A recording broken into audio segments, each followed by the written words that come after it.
So good evening everyone. So today we'll discuss about कि जो आपका 23 था, ठीक है, उसकी डिस्कशन करेंगे। ठीक है, अलग अलग टाइप के जो भी सब्जेक्ट्स बेस्ड क्वेश्चन आए थे। ठीक है, जैसे मैं आपको कुछ क्वेश्चंस एप्टीट्यूड के दिखाता हूँ पहले। मतलब वैसे अलग अलग टाइप के क्वेश्चंस हैं, बट चलो कुछ मैं आपको बेसिक से क्वेश्चन बताता हूँ। ठीक है, अब जैसे ये क्वेश्चन आया, ठीक है, आज सुबह मेरे से एक स्टूडेंट ने भी पूछा, क्योंकि ऐसा ही क्वेश्चन इवनिंग शिफ्ट में भी आया हुआ था। ठीक है, तो वो क्वेश्चन भी आप ट्राई करेंगे जब चलो इवनिंग शिफ्ट का पढ़ेंगे जब।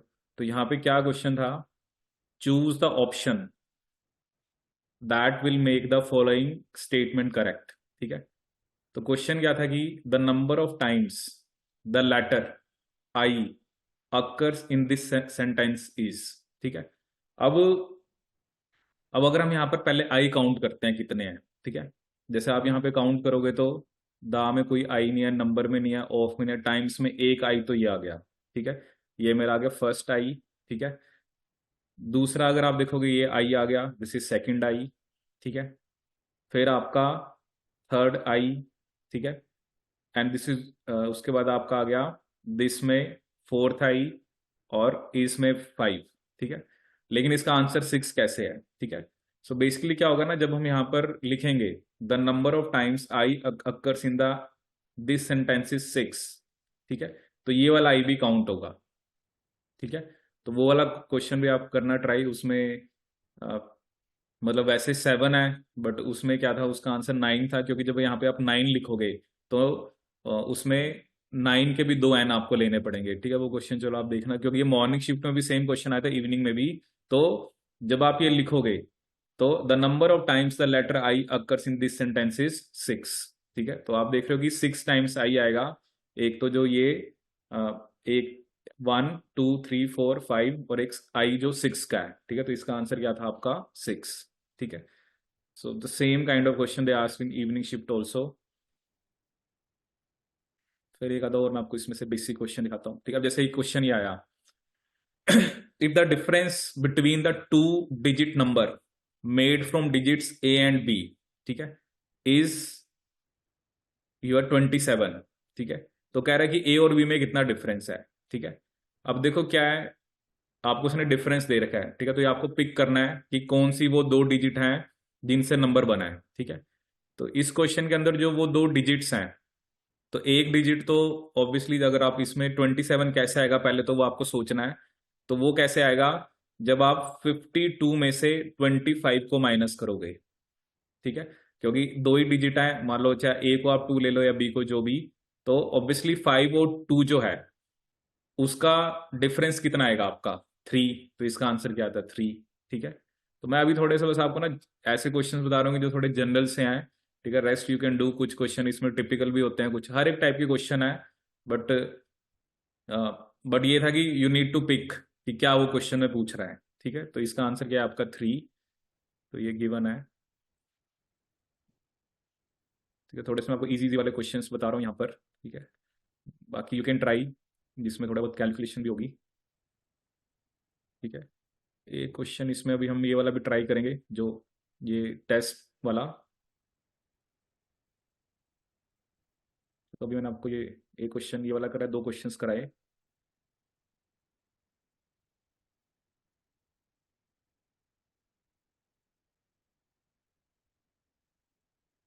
ठीक है, ये क्वेश्चन जैसे इसमें से आप,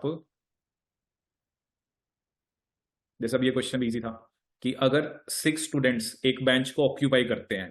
ठीक है, और एक बेंच जो कह रहा है that will be left completely unoccupied. ठीक है, कहते हैं अगर एक बेंच को सिक्स स्टूडेंट्स ऑक्यूपाई करते हैं, तो वो कह रहा है कि जो एक बेंच फिर आपका कंप्लीटली अनऑक्यूपाइड रह जाता है। लेकिन वो कह रहा है if five students occupy each bench instead one student will not find A seat. तो वो कहते हैं स्टूडेंट कितने हैं। ठीक है, अब इसमें बेसिकली क्या कंसेप्ट है आपका, कि जैसे अगर आप मान के चलो कि अ, अब यहाँ पर जो इसका बनेगा, मतलब आपके पास ना यहाँ पर सेवन बेंचेस हैं। ठीक है, जो कि आप कैलकुलेशन करोगे तो अगर सिक्स स्टूडेंट्स ऑक्यूपाई करेंगे। ठीक है, तो जैसे आंसर के हिसाब से भी जैसे आप चल सकते हो। तो अगर हम कहें कि एक बेंच पे सिक्स स्टूडेंट्स हैं, तो सिक्स बेंच पे कितने आ गए आपके, 36। ठीक है, तो एक बेंच आपका रह गया। ठीक है, लेकिन अगर टोटल बेंचेस 7 है, अगर 5 स्टूडेंट्स को बिठाओगे तो टोटल कितने स्टूडेंट्स आएंगे, सिर्फ 35, तो एक रह गया।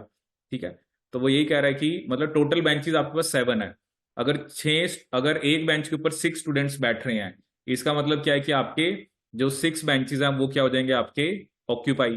ठीक है, तो एक बेंच रह जाएगा। ठीक है, क्योंकि 7 बेंच हैं टोटल। दूसरे केस में क्या है कि अगर मतलब हर एक बेंच के ऊपर 5 बच्चे बैठ रहे हैं, ठीक है, और टोटल एज वी नो की 7 है, तो मतलब आपको इस हिसाब से आंसर देना था कि कितने स्टूडेंट्स हैं। ठीक है, तो आपको मतलब जैसे उसने लिखा था कि if 6 students occupy A bench, 1 bench will be left completely unoccupied. लेकिन अगर 5 स्टूडेंट्स ऑक्यूपाई करते हैं तो 1 student will not find A seat. ठीक है, तो the number of student is 36। ठीक है, तो ये आपको इसमें ध्यान रखना है। ठीक है, एक और मैं आपको बेसिक क्वेश्चन कराता हूँ इसमें से, जैसे अब ये क्वेश्चन आया था। ठीक है, मतलब देखो क्या होता है ना, कई बार आप थोड़े बहुत ट्राई करोगे, थोड़ा बहुत आपको आंसर देख के बहुत सारे क्वेश्चंस पता लगते हैं। अब जैसे एक था, कहता है एक टेस्ट में 20 क्वेश्चन आए। ठीक है, और हर एक क्वेश्चन के 4 मार्क्स करेक्ट के। ठीक है, जो हमारे सी सेक्शन में होते हैं वैसे नेट के, कहता है एक नेगेटिव है और 0 mark for an unattempted question. ठीक है, which of the following could be the possible number of question attempted by student who secure 27 marks. ठीक है, अब उसने कितने मार्क्स स्कोर करे हैं, 27। ठीक है, अब इसमें आप कुछ कुछ ना कुछ एक आपके दिमाग में फिगर आना चाहिए कि जैसे 20 क्वेश्चन है। ठीक है, जैसे मान लो अगर हम वैसे एग्जांपल ले लेते हैं कि उसने मान लो 10 करे।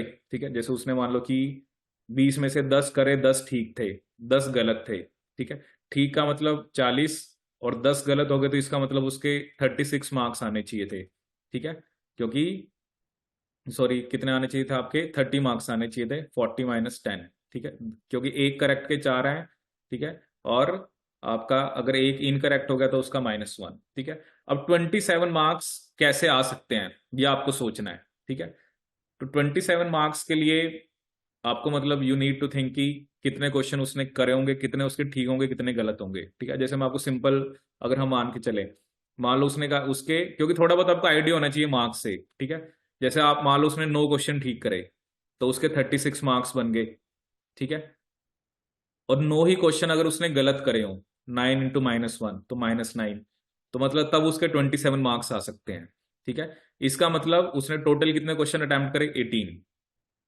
तो आपको मतलब ये थोड़ा सा आइडिया लेना पड़ेगा कि वो अब उसने आपसे क्या पूछा, उसने 20 क्वेश्चन थे, उसमें से 4 करेक्ट के थे, एक माइनस नेगेटिव रॉन्ग के लिए था और अनअटेम्प्टेड के लिए 0 था। मतलब उसने 9 क्वेश्चन अटेम्प्ट 18 क्वेश्चन अटेम्प्ट करे, 9 उसके सही थे तो 36 नंबर वो बने, 9 उसके गलत थे तो 27 मार्क्स। ठीक है, तो टोटल उसने कितने क्वेश्चन अटेम्प्ट करे आपके, 18। ठीक है, so this is the possible number of questions attempted by the student. ठीक है, तो थोड़ा सा मैंने बस आपको आइडिया दिया। तो दीज काइंड ऑफ क्वेश्चंस जब आप थोड़ा सा करते हो तभी आपकी प्रैक्टिस होती है। ठीक है, और भी आप क्वेश्चन इसमें से ट्राई करना। तो मैंने थोड़े आपको बस जो जनरल से बताए। अब हम आते हैं अपने पार्ट के ऊपर। ठीक है, तो जो भी आपके पार्ट भी है। ठीक है, ठीक है, तो next will discuss about your part B. ठीक है, पार्ट बी में अगर आप देखो जो फर्स्ट क्वेश्चन है, this is based on Hardy Weinberg equilibrium. ठीक है, तो ये हमने किसमें पढ़ा था, जेनेटिक्स में। ठीक है, तो जो भी सब्जेक्ट्स मैंने आपको टीच करे मैं उसके बारे में डिस्कस करूंगा, बाकी थोड़ा बहुत बेसिक आइडिया दूंगा जो बाकी सब्जेक्ट्स हैं, जितना मुझे समझ है बाकी सब्जेक्ट्स की। अब वो कह रहे हैं कि जो alleles capital A and small A हैं, ठीक है, वो कह रहे हैं कि फ्रीक्वेंसी ऑफ हेटेरोजाइगोट्स कब हाईएस्ट होगी। ठीक है, अब देखो क्या होता है, अगर आप सिंपली आप सोचो। ठीक है, जैसे हमने कहा कि पी और जो क्यू है, ठीक है, जैसे अगर पी 0.6 है, क्यू 0.4 है। ठीक है, तो हेटेरोजाइगोट क्या होते हैं, 2p/q, तो हमारा क्या आंसर आता है, 0.48। ठीक है, अगर आप 0.7 0.3 लोगे तो आपका क्या आंसर आएगा, 0.42। ठीक है, अगर आप दोनों को इक्वल ले रहे हो कि मतलब पी भी 0.5 है और क्यू भी 0.5 है। ठीक है, तो ये कितना आएगा आपका, 2p/q कितना आ जाएगा आपका, 2 इंटू 0.5 इंटू 0.5। ठीक है, तो ये कितना आएगा, तब आपका जाके आएगा 0.5।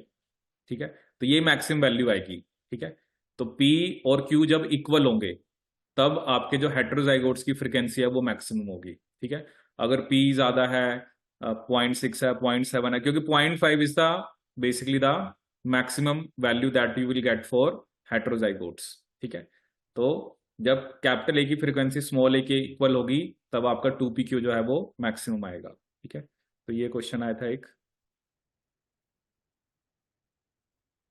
ठीक है, ये आपका इकोलॉजी के बेस्ड है, तो इसको आप देखना इकोलॉजी में क्या क्वेश्चन था इसका। ठीक है, अब नेक्स्ट क्वेश्चन जो है that is based on your,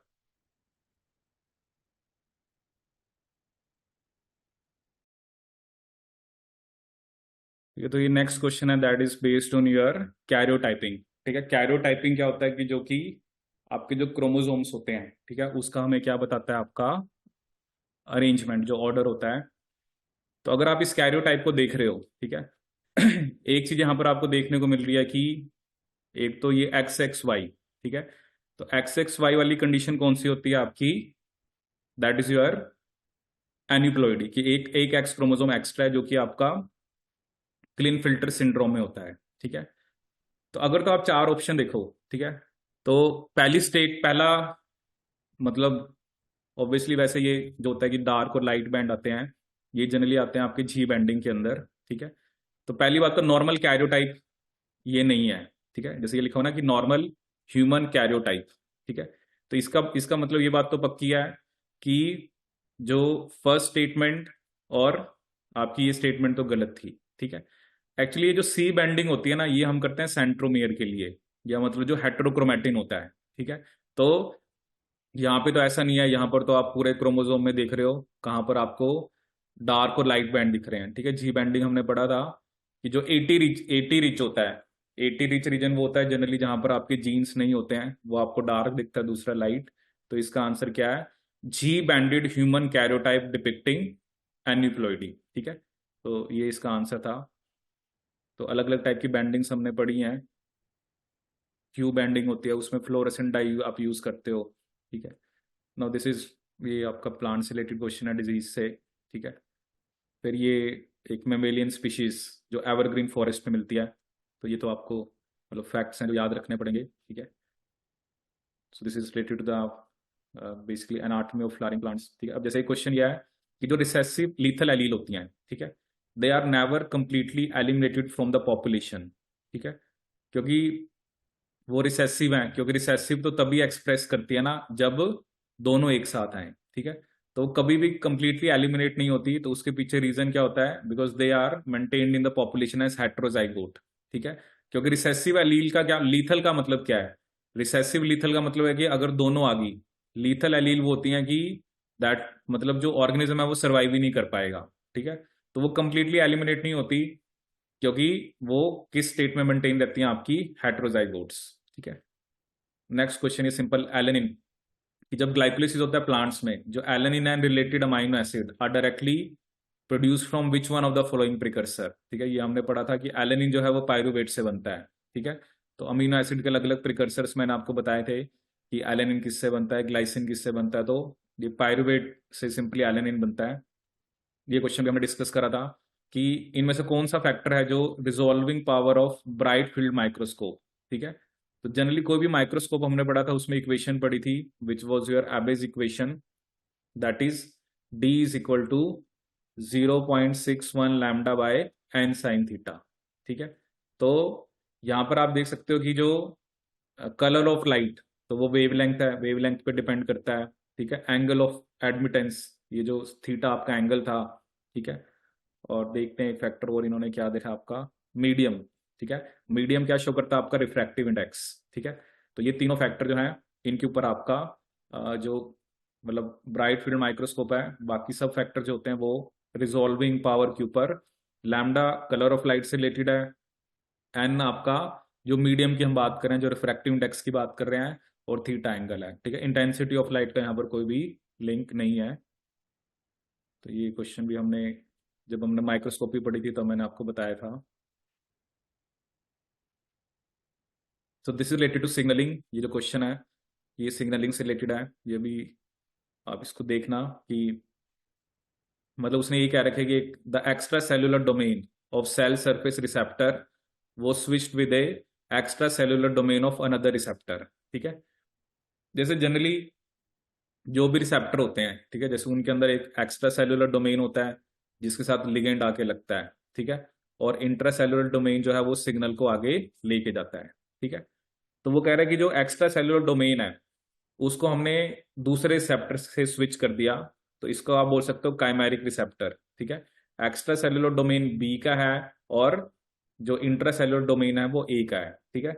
assuming that there is no effect on the functionality of domains, कहते कोई फर्क नहीं पड़ता इससे, तो ऑब्वियसली क्या होगा, तो जैसे नॉर्मली पहले लिगेंड पाथवे को एक्टिवेट कर रहा था, अब भी वो एक्टिवेट करेगा, ठीक है। The ligand will activate the pathway normally triggered by receptor A, ठीक है, क्योंकि कह रहा कोई फर्क नहीं पड़ रहा जब आप रिसेप्टर को चेंज कर रहे हो या रिसेप्टर के एक्स्ट्रा सेलुलर डोमेन को चेंज कर रहे हो, ठीक है। So this was a very basic question, this is related to your signalling.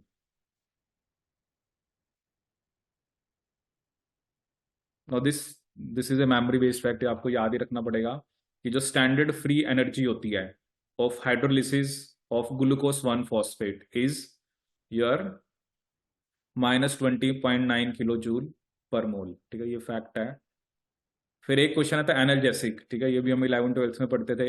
Analgesic मतलब वही जो पेन किलर की तरह हम कौन से मॉलिक्यूल को यूज करते हैं, दैट इज सैलिसिलिक एसिड, ठीक है।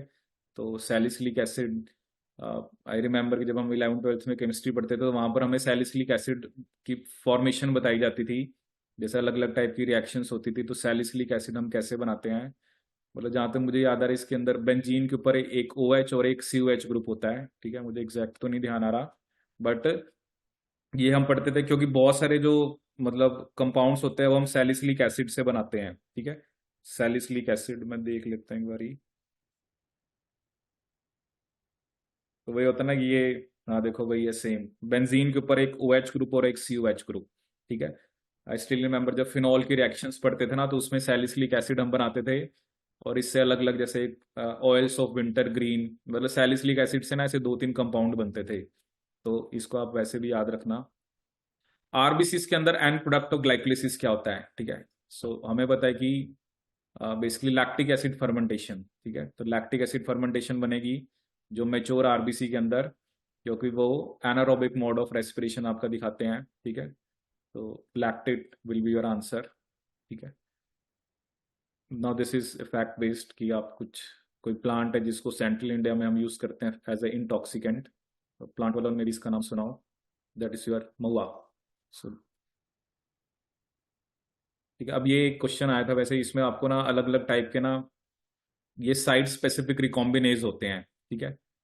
तो पहले तो थोड़ा बहुत आपको या तो इसकी डिटेल पढ़नी पड़ेगी, जैसे क्री रिकॉम्बिनेज क्या करता है, लैम्डा इंटीग्रेज क्या करता है, ठीक है, HIN इनवर्टेज, ठीक है। तो ये तो विदाउट नोइंग द मतलब how different kind of recombinase का मतलब वही होता है कि जैसे ये मैंने आपको बताया था क्री लॉक्सपी सिस्टम, ठीक है, कि लॉक्सपी साइट्स की ओरिएंटेशन डिसाइड करते हैं कि क्री क्या करता है, ठीक है। और तो ये अब कुछ फैक्ट्स हैं जो आपको याद ही रखने पड़ेंगे या इनके बारे में देखना पड़ेगा कि क्या क्या वो करते हैं, ठीक है। लैम्डा के बारे में बात करा, लैम्डा जैसे हमने बैक्टीरियोफाज की वैसे जनरली बात करी थी एज ए वेक्टर, कि वो लाइसोजेनिक और लाइटिक साइकिल दोनों दिखाता है, ठीक है। तो ये तो आपको एक बार अलग अलग टाइप के रिकॉम्बिनेशन पे क्वेश्चन आया था। No this is based on your college evolution का क्वेश्चन है ये। फिर था कि इनमें से कौन सा चेंज एनर्जेटिकली फेवरेबल है and that occur spontaneously in aqueous solution, ठीक है। तो इसका आंसर था आपका फॉर्मेशन ऑफ बाई लेयर, क्योंकि जनरली जो फॉस्फोलिपिड होते हैं, ठीक है, कि जैसे आपके पास जो फॉस्फोलिपिड्स होते हैं, मतलब ऑब्वियसली हम इस लिपिड की बात कर रहे हैं जिसमें एक हेड और 2 टेल्स होती हैं, ठीक है। तो ये क्या बना लेते हैं, लिपिड बाई लेयर बना लेते हैं, ठीक है। तो ये चीज जो होती है ये स्पॉन्टेनियस होती है, स्पॉन्टेनियस, और यू कैन से कि दैट इज एनर्जेटिकली फेवरेबल, कि जो खुद से हो रही है, ठीक है। और ये भी एक बार एग्जाम में क्वेश्चन आया था कि अगर एक दो की जगह इसमें एक टेल होती है तो वो क्या बनाता है आपका मिसल फॉर्मेशन, क्या बनाता है आपका मिसल फॉर्मेशन, अगर if instead of 2 there is 1 tail, ठीक है। ये आपका इकोलॉजी से रिलेटेड जो सक्सेशन आपने पढ़ा होगा सर्वाइवरशिप का, ठीक है। एक ये क्वेश्चन है, इसका थोड़ा आप आंसर यहाँ पे ठीक कर लेना, क्योंकि इसने पूछे थे डिस्टेंस बेस्ड मेथड्स, ठीक है। तो अब इवोल्यूशन आपने पढ़ा होगा, ये थोड़ा हम बाइंफो में भी पढ़ते हैं, एक UPGM है और एक मिनिमम इवोल्यूशन, ठीक है। ये दोनों डिस्टेंस बेस्ड मेथड्स होते हैं, ठीक है। और ये जो मैक्सिमम पार्सिमनी और मैक्सिमम लाइक्लीहुड, ये जो दोनों होते हैं ये आपके they are basically your you can say कि ये वाले दोनों आपके करेक्टर बेस्ड होते हैं, ठीक है। तो इसमें आई थिंक ये गलती से लग गया था, इसका आंसर ए एंड बी है आपका, कि डिस्टेंस बेस्ड मेथड कौन से होते हैं आपके, यूपीजीएमआर मिनिमम इवोल्यूशन, ठीक है। तो इवोल्यूशन से रिलेटेड ये क्वेश्चन आया था एग्जाम में। No this is about a specific animal, ये नेचुरली कहाँ पर मिलता है, ठीक है। You need to remember this thing in context of protein import in the nucleus, ठीक है। जब हमने एक ही प्रोटीन की बात करी थी वो था रैन, ठीक है। रैन ही रिस्पॉन्सिबल है इंपोर्ट और एक्सपोर्ट के लिए, ठीक है। This is something related to animal physio. Next question क्या कि which one of the following mRNA is most likely to exported out of the nucleus, ठीक है। अब इसमें देखो क्या ऑप्शन है कि मतलब कौन सा ऐसा है, देखो नॉर्मली जो एमआरएनए होता है उसकी कैपिंग होती है, स्प्लाइसिंग होती है, टेलिंग होती है, ठीक है, वही बाहर आता है, ठीक है। अब एक ऑप्शन तो देखो इसके अंदर अगर हम देखें सही वाली तो चलो ये है कि spliced RNA associated with poly A binding and cap binding complex, ठीक है। अभी देखो अनकैप्ड और अनस्प्लाइस्ड वाला बाहर नहीं आएगा, ये बात पक्की है, ये स्टेटमेंट गलत है, क्योंकि जो टेल होती है ना और जो कैप होती है वो हेल्प करती है कि एमआरएनए न्यूक्लियस से बाहर आए। अगर स्प्लाइसोसोमल कॉम्प्लेक्स जो हमने पढ़ा था जैसे इंट्रॉन्स में, जैसे U1 U2 U4 U5 U6, अगर उसमें से कोई भी, क्योंकि स्प्लाइसिंग के बाद वो सब हट जाते हैं, ठीक है, लेकिन अगर स्प्लाइसोसोमल कॉम्प्लेक्स आरएनए के साथ लगा हुआ है वो आरएनए आपका बाहर नहीं आएगा, ठीक है। तो ये भी गलत है। और misspliced RNA with multiple stop codons for degradation in cytosol, ठीक है। ऐसा नहीं होता कि अगर मान लो उसकी स्प्लाइसिंग सही से नहीं हुई तो वो डिग्रेडेशन के लिए नहीं कि उसको हम साइटोसोल में लेके आते हैं, ठीक है। तो ये भी एक्सपोर्ट इसका नहीं होगा, सिंपली जिसकी स्प्लाइसिंग हो रखी है। और ये हमने पढ़ा भी था जो कैप है, क्योंकि कैप का मेन काम होता है एक तो प्रोटेक्शन का, और वो हेल्प करता है कि एमआरएनए जो है वो न्यूक्लियस से बाहर है, ठीक है। तो इसमें फर्स्ट स्टेटमेंट इसकी सही है। नेक्स्ट क्वेश्चन है यहाँ पर कि जो solubility of NaCl is greater in water than ethanol, ठीक है। तो इसके पीछे क्या होता है, डाइइलेक्ट्रिक कांस्टेंट, ठीक है। तो ये बेसिकली सॉल्वेंट की प्रॉपर्टी होती है कि कौन सी चीज उसमें ज्यादा सॉल्युबल होती है, तो this is known as dielectric constant, ठीक है। ये फिर हार्डी बीनबर्ग वाला क्वेश्चन आया, डायरेक्शनल सिलेक्शन। तीन टाइप के सिलेक्शन मैंने आपको बताए थे, स्टेबलाइजिंग जिसमें पीक नैरो होती है, ठीक है। जैसे कोई भी अगर एक ग्राफ है, मान लो ऐसे मैं ग्राफ बना रहा हूँ, ठीक है, तो ये पीक अगर नैरो हो रही है तो वो स्टेबलाइजिंग था। अगर ये दो पीक आ रही हैं तो वो डिसरप्टिव था। और अगर पीक शिफ्ट हो रही है, ठीक है, वो चाहे राइट की तरफ शिफ्ट हो चाहे लेफ्ट की तरफ हो, ठीक है, तो वो डायरेक्शनल था, ठीक है। कि पहले जो करेक्टर था उसके कंपैरिजन में मे बी वो राइट की तरफ शिफ्ट भी हो सकती है और it may be shift towards left, ठीक है। तो दोनों तरफ शिफ्ट हो सकता है। तो डायरेक्शनल सिलेक्शन का मतलब क्या है कि basically it is showing either right और लेफ्ट स्क्यूड, मतलब स्क्यूनेस बोलते हैं कि जब आपका कर्व लेफ्ट या राइट की तरफ शिफ्ट होता है, ठीक है। तो नॉर्मल डिस्ट्रीब्यूशन, ये जो हम नॉर्मल कर्व बनाते हैं ये नॉर्मल डिस्ट्रीब्यूशन होती है जो आप ये कर्व बनाते हो, ठीक है। तो डायरेक्शनल में मैंने आपको बताया था वो किसी भी तरफ शिफ्ट हो सकता है, वो राइट की तरफ भी शिफ्ट हो सकता है, वो आपका लेफ्ट की तरफ भी शिफ्ट हो सकता है, ठीक है। तो आप देख रहे हो हार्डी वीनबर्ग से रिलेटेड दो क्वेश्चन आए हुए हैं पेपर में। Now this is related to ecology, ये भी आपका प्लांट से रिलेटेड क्वेश्चन है, ठीक है। एम्फिजोम, ये आप डेफिनेशन याद रखना, एम्फिजोम क्या होता है। So it is an intermediate hybrid organelle, ठीक है, produced through fusion of endosome, ठीक है, एंडोजोम विद ऑटोफैगोजोम, ठीक है। एंडोसोम मतलब जो भी चीज अंदर की तरफ इंगल्फ की गई, विद ऑटोफैगोजोम विद इन सेल्स, ठीक है। तो ये आप एक डेफिनेशन है ये। तो एम्फिसोम के बारे में चाहे आप देख लेना, but it is the definition that you need to remember कि एंडोजोम और ऑटोफैगोसोम जो होते हैं जो विद इन द सेल्स, उसके फ्यूजन से क्या बनता है आपका एम्फिसोम।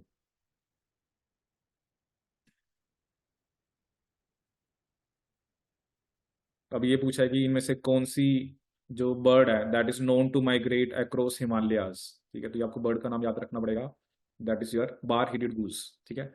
और एक और मैं इसमें सारस स्क्रीन के बारे में आपको एक खास बात बता देता हूँ, ये टॉलेस्ट फ्लाइंग बर्ड है, ठीक है, जो सारस स्क्रीन है। देखो अब ये सब ना, आई डोंट नो पहले वो इतने क्वेश्चन ऐसे से नहीं आते थे, बट मैं वही देख रहा हूँ तीन चार क्वेश्चन इस पे बेस्ड आ रखे हैं कि कौन सा एनिमल मतलब माइग्रेट करता है या कौन सा स्पेसिफिकली प्लांट कहाँ पर मिलता है। तो नाउ नाउ अगर तो आपने उस एनिमल के बारे में पढ़ा हुआ है तो only then you can answer, क्योंकि ये तो इतने सारे एनिमल्स हैं, इतने सारे प्लांट्स हैं, but still you can like जो जो भी रिसेंट एग्जाम्स के अंदर जो भी कुछ एनिमल्स आए हुए हैं तो उनके बारे में आप थोड़ा सा पढ़ सकते हो, ठीक है। तो इसका आंसर दे रखा है बार हिलेड गूस, ठीक है। तो जोलॉजी वालों को थोड़ा बहुत इसका आइडिया होगा, ठीक है। अब एक ये भी क्वेश्चन आया था इसमें, मतलब कुछ प्रमोटर की टाइप्स बता रखी हैं कि which one of the following types of promoter would not be used with in the T-DNA for expression of A negative selection marker gene, ठीक है। देखो, नेगेटिव सिलेक्शन मार्कर एक तरह से वो हो सकता है कि मतलब जो या तो जिसका प्रोडक्ट ना बने, ठीक है। तो ऑब्वियसली जिसका प्रोडक्ट बनना ही नहीं है उसके लिए आप स्ट्रॉन्ग कॉन्स्टिट्यूटिव, कॉन्स्टिट्यूटिव का मतलब है कि वो प्रमोटर तो लगातार जीन के एक्सप्रेशन करा रहा है, ठीक है।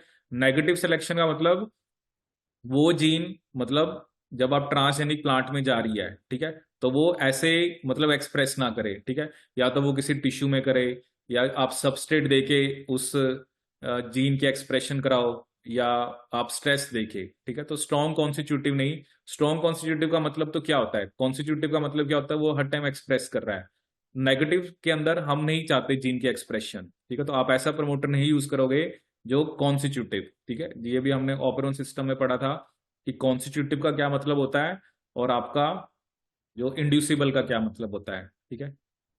ये नेक्स्ट क्वेश्चन आपका डायबा से रिलेटेड है, ठीक है। ये हमने आपका पढ़ा था इसमें जेनेटिक्स के अंदर कि जो सेग्रीगेशन ऑफ एलील वो आपकी एनाफेज 1 पे होते हैं, एनाफेज 2 पे, ठीक है। अगर आपको याद हो FDS SDS, first division segregation, second division segregation. FDS में रेशियो 4:4 आती है जिसमें क्रॉसिंग ओवर नहीं होती सेंट्रोमियर और लोकस के बीच में। एसडीएस के अंदर आपकी रेशियो 2:2 मतलब 4x2 या 2:4:2 आती है। तो ये पहले भी क्वेश्चन आ रखा है कि सेग्रीगेशन ऑफ एलील एनाफेज 1 पे हो रही है या 2 पे हो रही है, तो कौन सा मॉडल ऑर्गेनिज्म हम यूज करते हैं, न्यूरोस्पोरा क्रेसा, ठीक है, पिंक मोल्ड, ठीक है। अब ये आपका प्लांट से रिलेटेड है, ठीक है। अब ये ट्रांसपोजोन से रिलेटेड क्वेश्चन आया था एक कि लाइन, ठीक है, ये अगर आपको याद हो लाइन और साइन, ठीक है, ये हमारे अंदर बेसिकली रेट्रो ट्रांसपोजोन्स होते हैं, ठीक है। ये ट्रांसपोजोन पे बेस्ड है, ह्यूमंस के जो ट्रांसपोजोन होते हैं, तो एक लाइन्स होते हैं एक साइंस होते हैं।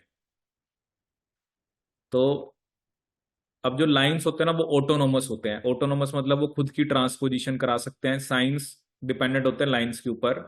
तो इसमें एक स्टेटमेंट तो ये गलत थी कि लाइंस जो है वो ट्रांसपोज कर सकते हैं, मतलब they can not transpose but they can transpose, तो ये गलत था। By parasitizing on the SINE element transposition machinery LINEs can attain a high copy number, ठीक है। सो ये स्टेटमेंट भी आपकी क्या थी, बेसिकली गलत थी कि मतलब देखो क्या ना, साइन के पास तो वो चीज होती ही नहीं है। मतलब वो कह रहे कि आप साइन एलिमेंट की ट्रांसपोजिशन मशीनरी यूज करके line high copy number attain कर सकता है। साइन क्या होता है ना, साइंस होते हैं नॉन ऑटोनोमस, तो वो तो खुद ही लाइंस के ऊपर डिपेंडेंट है। तो साइन की मशीनरी यूज करके आप लाइन का कॉपी नंबर नहीं बढ़ा सकते, तो ये भी गलत था। और एएलयू जो आता है वो साइन फैमिली में आता है, तो ये भी गलत हो गया। तो इसका आंसर क्या था, LINEs preferentially localize to 80 rich DNA. अब 80 रिच हमारा जनरली कौन सा डीएनए होता है जो एक्सप्रेस नहीं करता, ठीक है। क्योंकि ये जब हमने जी बैंडिंग की बात करी थी, तो जहां पर हमारे जीन्स होते हैं जनरली वो जीसी रिच होता है, ठीक है। तो ये भी आपको याद रखना है। तो transposons is very important topic.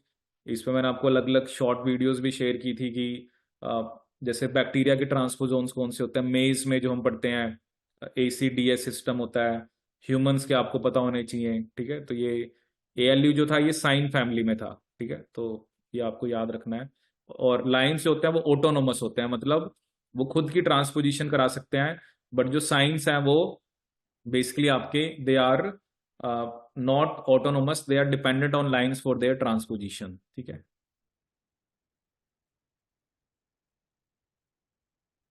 ठीक है, ये वैसे आप मार्क रिकैप्चर तो वैसे ही आपने पढ़ा होगा इकोलॉजी के अंदर, कैसे हम पॉपुलेशन का साइज मेजर करते हैं फिशेस की, ठीक है।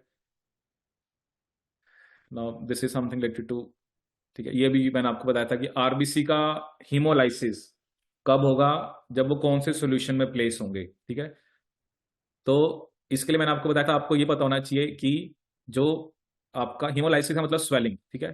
तो आरबीसी जो होते हैं, आरबीसी के अंदर 0.9% NaCl होता है और 5% ग्लूकोज होता है, ठीक है। तो ऑब्वियसली अगर तो आप 0.9% से ज्यादा है तो मतलब बाहर की कंडीशन हाइपरटोनिक है, तब तो आरबीसी आपके श्रिंक करेंगे। ठीक है, तो आपको वो कंसंट्रेशन देखनी थी जो 0.9 से कम है। ठीक है, क्योंकि जब आप किसी सेल को हाइपरटोनिक सोल्यूशन में रखते हो तो वो होता है आपका श्रिंक।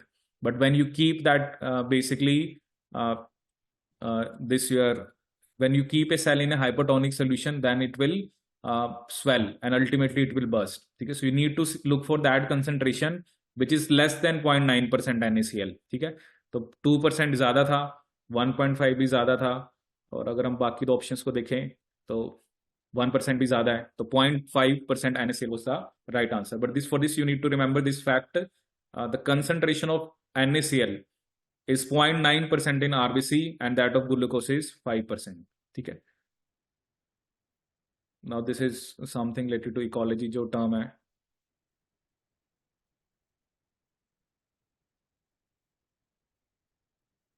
आई रिपीट, देखो क्या होता है ना, ये एक स्टैंडर्ड चीज होती है कि जो आरबीसी हैं हमारे अंदर, जो आरबीसी होते हैं, ठीक है, आरबीसी के अंदर 0.9% NaCl होता है और आपका 5% ग्लूकोज होता है।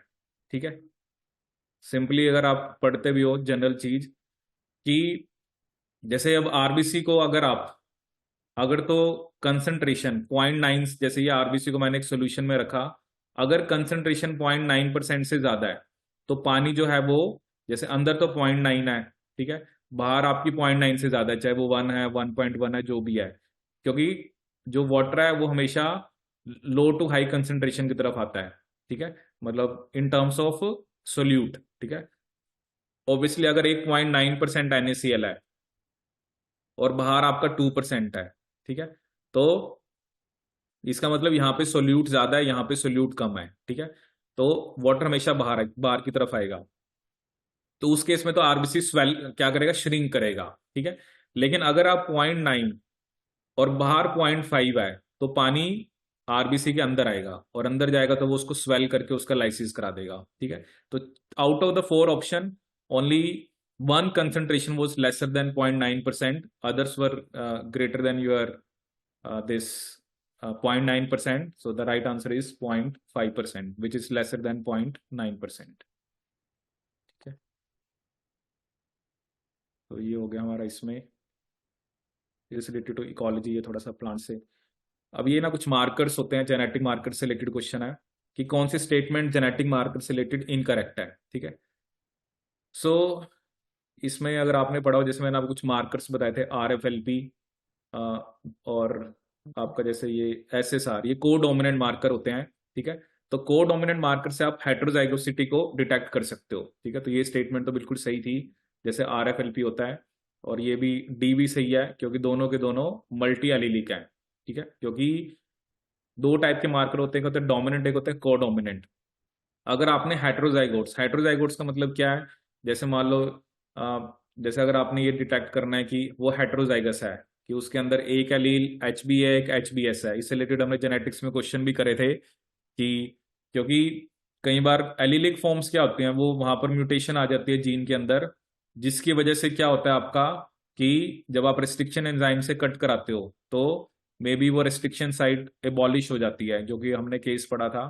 ठीक है, और ये जो sequence tag micro satellite sites and simple sequence repeat polymorphism, ये रिपीटेटिव DNA होते हैं। ठीक है, जहां पर भी ये टर्म्स आ गई ना, नाम से ही पता लग रहा है, माइक्रो सैटेलाइट, मिनी सैटेलाइट। ठीक है, तो इसमें ये स्टेटमेंट गलत थी कि जो इंट्रॉनिक रीजन्स होते हैं, ठीक है, इसका मैं आपको एग्जांपल देता हूँ, VNTRs, जो हमारी जो फिंगर प्रिंटिंग हमने पढ़ी थी, तो उसमें जो VNTRs होते हैं ना, variable number of tandem repeats, वो कुछ बनाते नहीं है, आप उनको कह सकते हो वो इंट्रॉन्स हैं। ठीक है, बट उसके बेसिस पे हम सबके फिंगरप्रिंट अलग होते हैं, क्योंकि हम सबके अंदर वो variable number of tandem repeats different होते हैं। ठीक है, तो इसने ये गलत लिख दिया कि जो इंट्रॉनिक रीजन में पॉलीमॉर्फिज्म होता है, चाहे वो किसी जीन की भी बात कर रहा है या जनरल भी बात कर रहा है, दे can not be use for trait mapping. ठीक है, वो हम कर सकते हैं।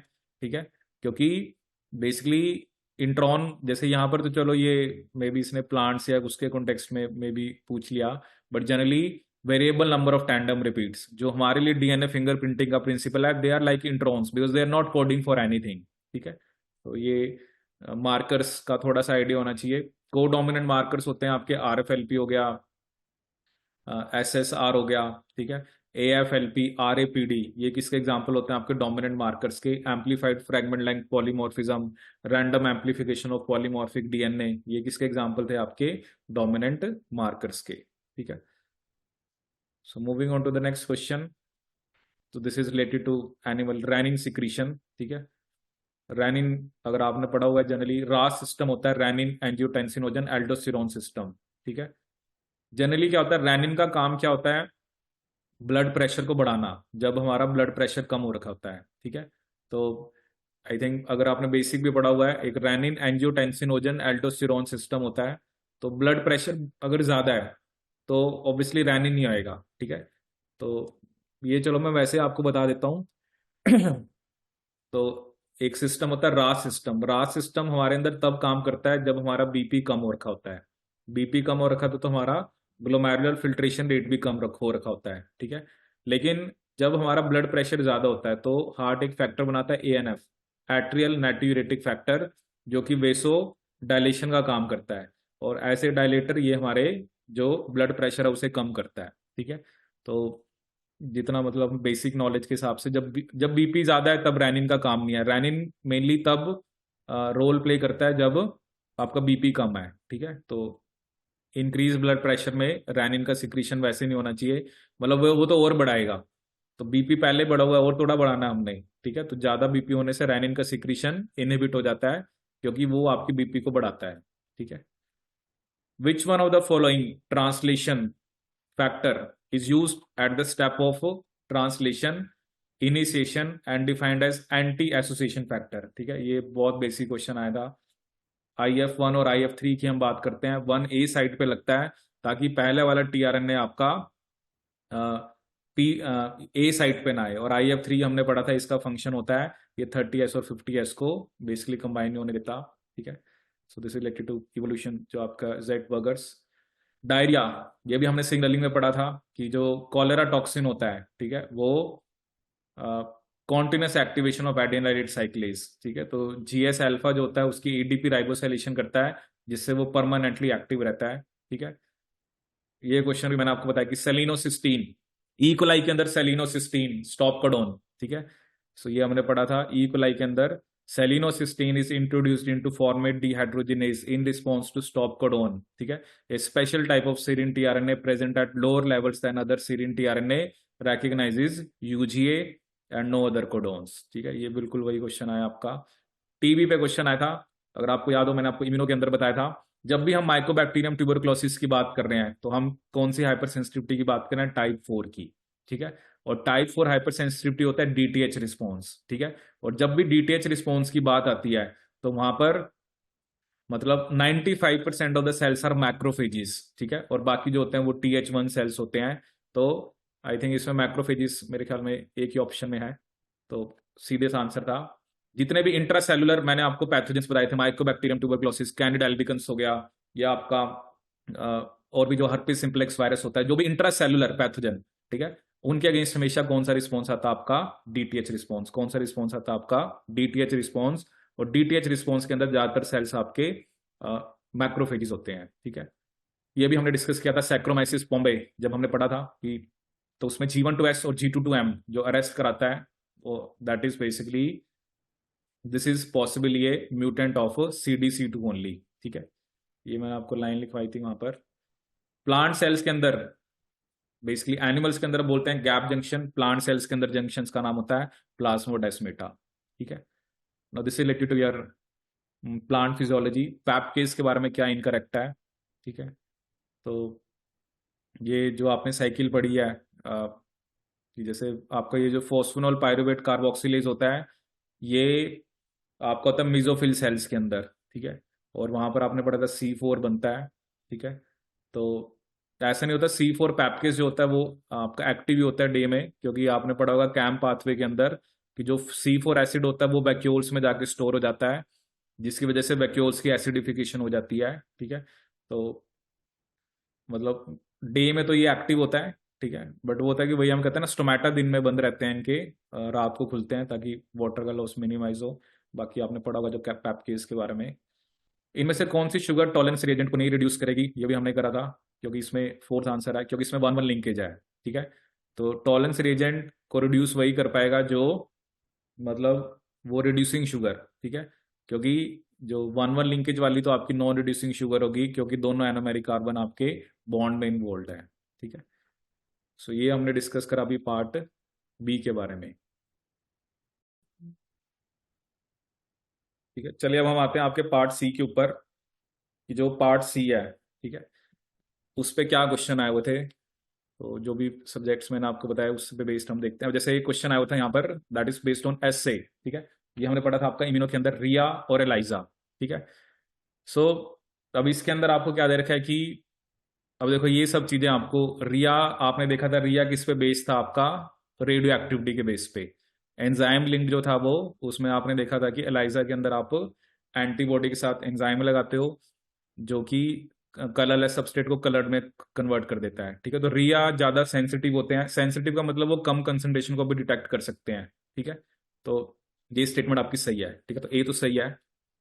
दूसरा क्या था, ELISA with chromogenic substrates are more sensitive than ELISA with chemiluminogenic substrate. ठीक है, अब ये जो स्टेटमेंट है, ठीक है, अब इसमें आपको नेचर देखना पड़ता है। ठीक है, क्रोमोजेनिक मतलब जो कलर देता है, कैमी ल्यूमिनोजेनिक का मतलब जो ल्यूमिनिसेंस देता है। ठीक है, तो ल्यूमिनिसेंस वाले जो होते हैं वो ज्यादा सेंसिटिव होंगे। ठीक है, तो बी इसमें गलत था। ELISpot measures the number of cells capable of secreting particular biomolecules using a substrate. ठीक है, लिस्ट ऑफ ऐसे जो होता है ना, वो बेसिकली साइटोकाइंस जो सेल सिक्रीट करते हैं ना, उसके लिए होता है। ठीक है, तो ऐसा कुछ एंजाइम रिएक्शन का वहां पे कुछ लेना देना नहीं होता। ठीक है, वेस्टर्न ब्लॉट वही होता है कि आपने प्रोटीन को सेपरेट कर लिया। ठीक है, तो to analyze the enzyme substrate reaction localize as the site precisely when the antibody enzyme conjugate binds to the specific protein band. ठीक है, वेस्टर्न ब्लॉट में यही होता है, आप पहले प्रोटीन को सेपरेट करते हो और वहां पर आप एक स्पेसिफिक एंटीबॉडी उसके अगेंस्ट डालोगे, और जहां पर वो एंटीबॉडी बाइंड करगी, इसका मतलब वहां पर आपका प्रोटीन है। ठीक है, तो इसका आंसर क्या था, ए एंड डी।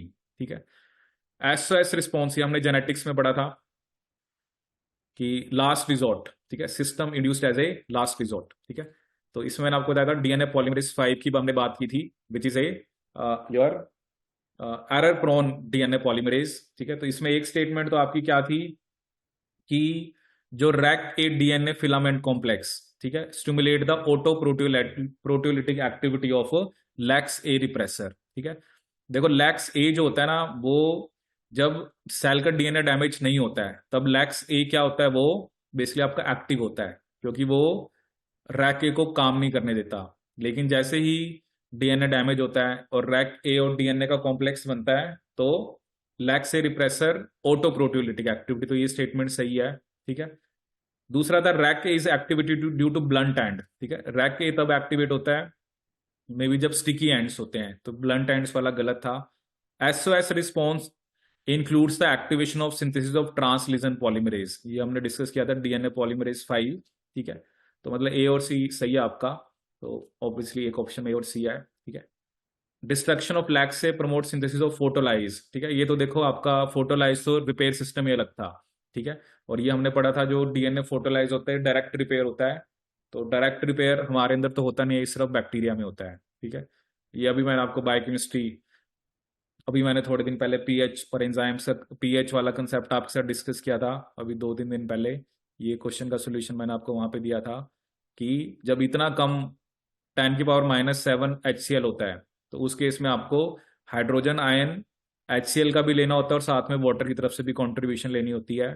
ठीक है, अब ये क्वेश्चन नंबर 4 है, ये थोड़ा सा लेंथी है, इसको आप ट्राई करना, बट वही होता है कि जब इतना लेंथी क्वेश्चन आता है तो कई बार हम उसको, कि चलो इतना लंबा, कि we need to look for some other questions, क्योंकि ये थोड़ा लेंथी है, तो एक बार वैसे आप ट्राई करना नॉलेज के लिए, क्योंकि this is related to your signaling pathway. ठीक है, अगर आपको याद हो हमने MEK ERK, ठीक है, पढ़े थे ना, जो रास वाली सिग्नलिंग होती है। ठीक है, जो हमने पढ़ा अलग अलग टाइप के, जो अलग अलग फैमिलीज थी, MAP K family, MAP double K family, MAP triple K family. ठीक है, तो this was related to this is I think related to your, ये थोड़े डेप बाय के क्वेश्चन है 1-2, ये भी आप देखना। ये पता नहीं, मुझे आइडिया नहीं है ऐसा कुछ आपने पढ़ा है, ये कुछ मतलब कुछ सैटेलाइट से रिलेटेड था, ये पता नहीं क्या क्या डालते रहते हैं, तो ना ये रीजनरेशन एम्फीबियंस की, ठीक है। This is related to your मतलब ये इंटरेक्शन जो आप कॉलेज में पढ़ते हो, ठीक है। इसका मैं पता नहीं, इसमें चारों ही लगा रखे, मैं आपको बताऊंगा इसमें से कौन सा करेक्ट है। ये वो इंटरेक्शन ही हैं आपकी जो अमेंसेलिज्म, कमेंसेलिज्म, पैरासिटिज्म आप पढ़ते हो, ठीक है।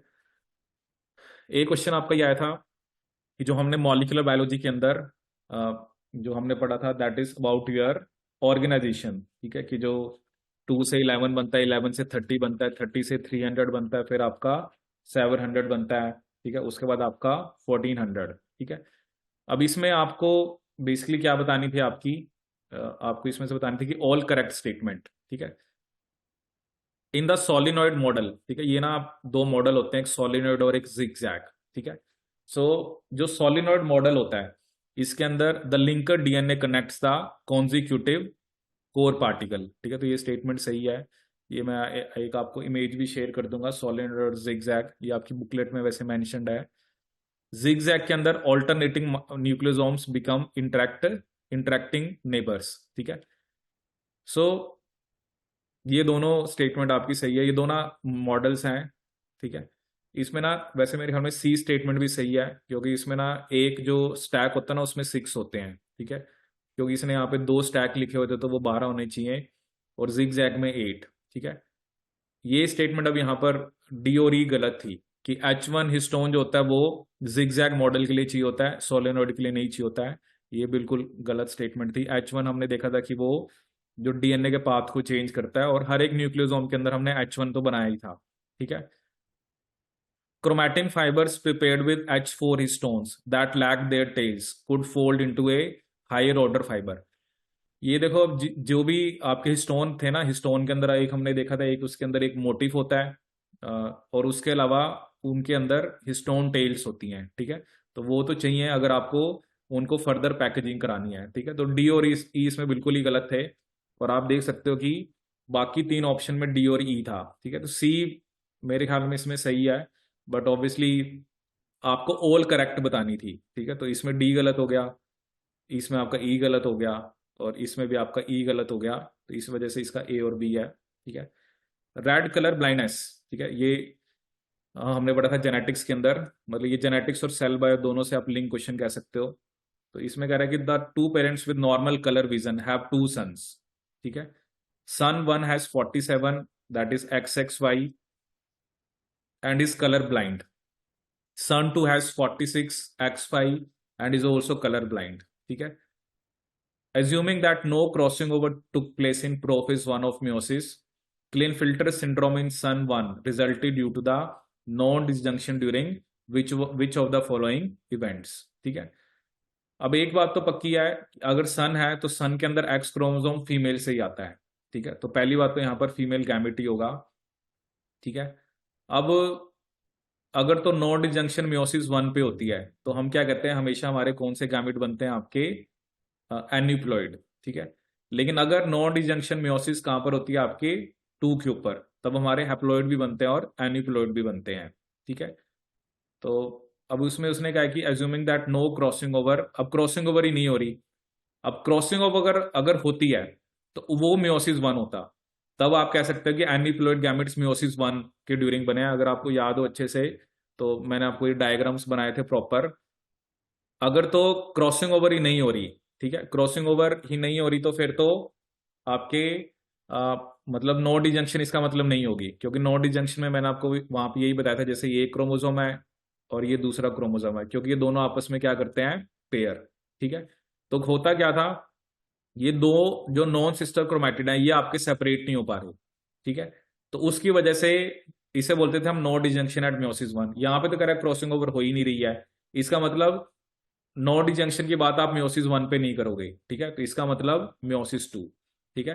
क्योंकि मियोसिस 2 पे हमने दोनों पॉसिबिलिटी की बात करी थी कि आपका एनिप्लॉइड भी बन सकते हैं, हैप्लॉइड भी बन सकते हैं, ठीक है। तो इसका आंसर क्या आपका बी। सो ये आप देख रहे हो सेल बायो और जेनेटिक दोनों से लिंक है।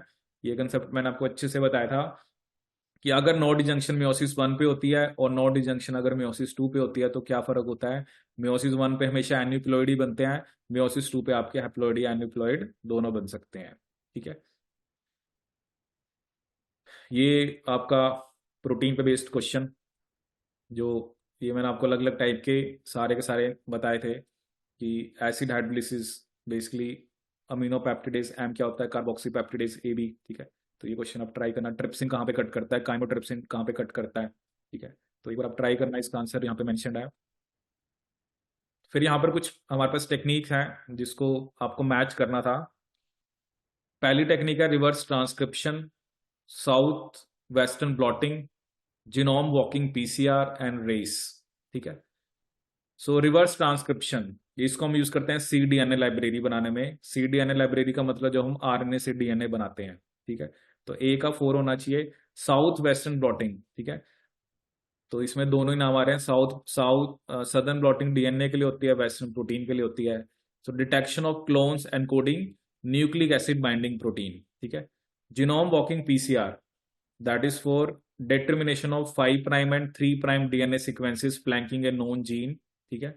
और रेस, ये आपका क्लोनिंग ऑफ cDNA एंड्स, ठीक है। ये आप बस ये ना ऐसे याद रखना। इसकी मैं आपको फुल फॉर्म भी बता देता हूँ रेस की। ये आई थिंक हमने डिस्कस भी किया था रेस। तो जो रेस जो होता है, इसको हम किसके लिए यूज करते हैं, आपका for cloning of cDNA ends, ठीक है। That is RACE, random amplification of complementary DNA, ठीक है। तो अगर आप इसमें से देखें तो ए का होना चाहिए आपका, जो मैंने आपको बताया, इट हैज टू बी 4। ए का 4 है, बी का 1 है, सी का आपका 3, अच्छा डी का दे रखा है ये ना 2। द रेस जो है that is for random amplification of 5 prime complementary ends, ठीक है।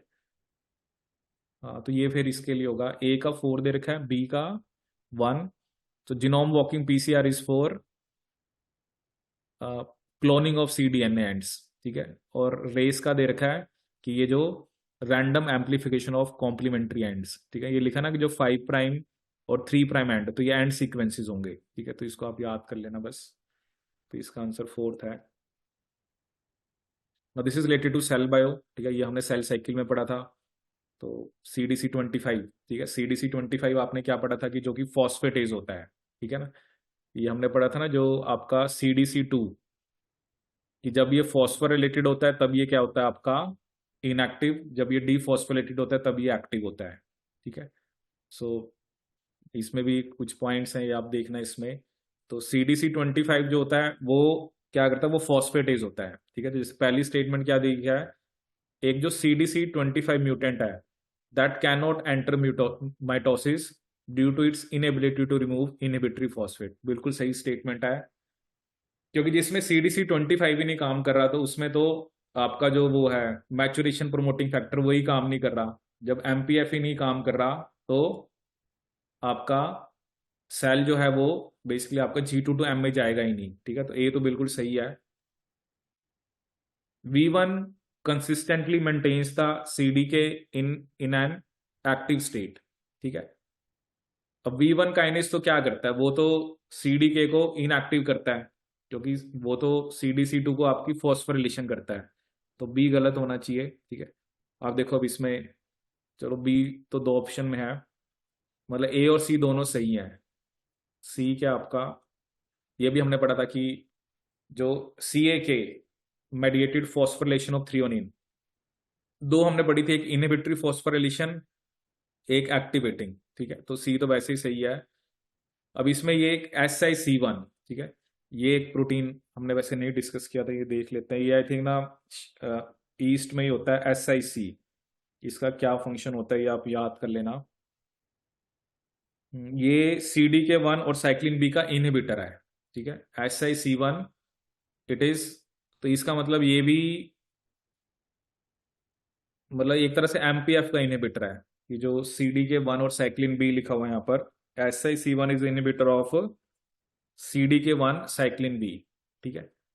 तो अगर हम यहाँ पर ऑप्शन देखें,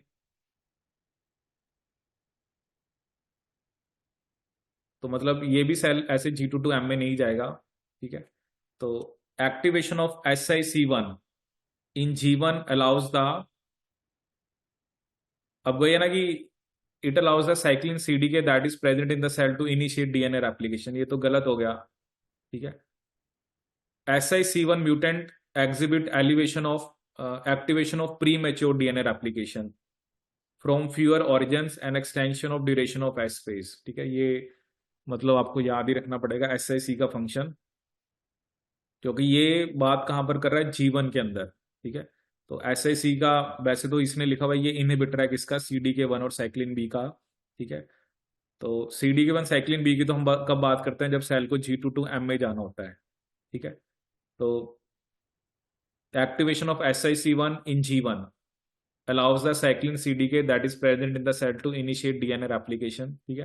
तो DNA replication की तो कोई यहाँ पर बात ही नहीं है, ठीक है। तो AC और E इसका सही है। एक बार देखना आप इसका SiC का क्या क्या रोल है, आई थिंक हमने पढ़ा भी था ईस्ट में।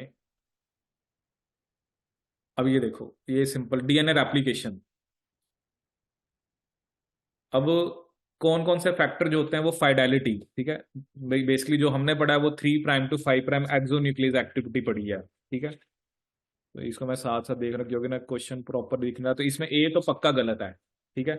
ए तो किसी हाल में नहीं हो सकता। प्रूफ रीडिंग एक्टिविटी तो 3'5' की होती है, ठीक है।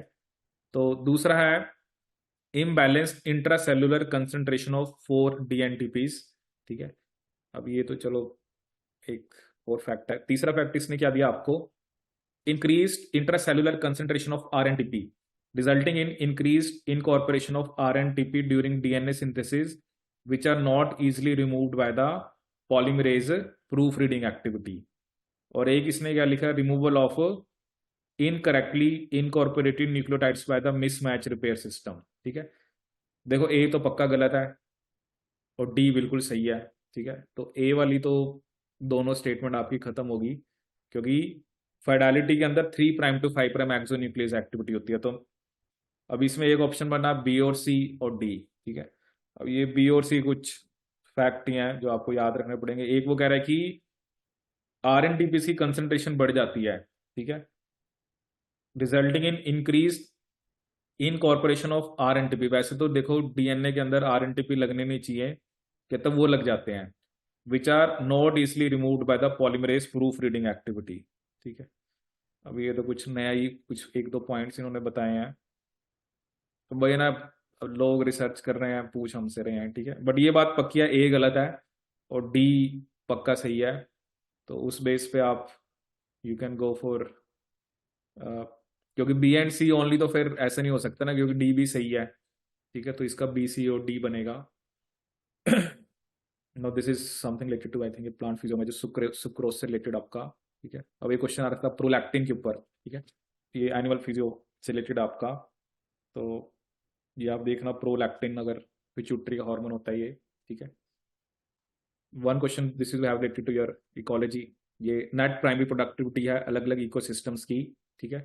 तो वो आपको याद रखनी है कि किस किस की प्रोडक्टिविटी का वो होती है आपकी, ठीक है। ये आपने कॉलेज में पढ़ा, जैसे ओशियंस की प्रोडक्टिविटी काफी ज्यादा होती है, tropical rain forest, northern coniferous and followed by centuries, ठीक है।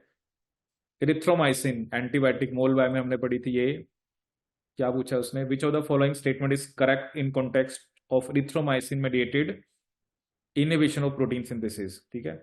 तो इरिथ्रोमाइसिन तो हमने पढ़ा था एग्जिट साइट पे ये लग जाती है, जिससे आपका एलोंगेशन स्टेप वो इनहिबिट हो जाएगा, ठीक है।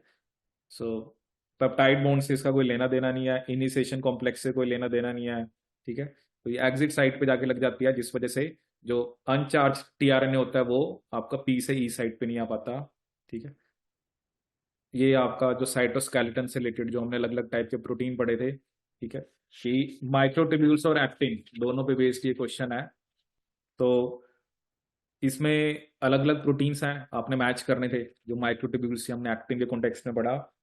तो इसमें इसने एक तो जो मैं आपको आंसर के अकॉर्डिंग बता देता हूँ कि जो माइक्रोट्यूब्यूल है उसका देर का एक्स का 3 और ए, ठीक है, जेल्सोलिन, और वो क्या कराता है, फिलामेंट क्रॉस लिंकिंग, ठीक है।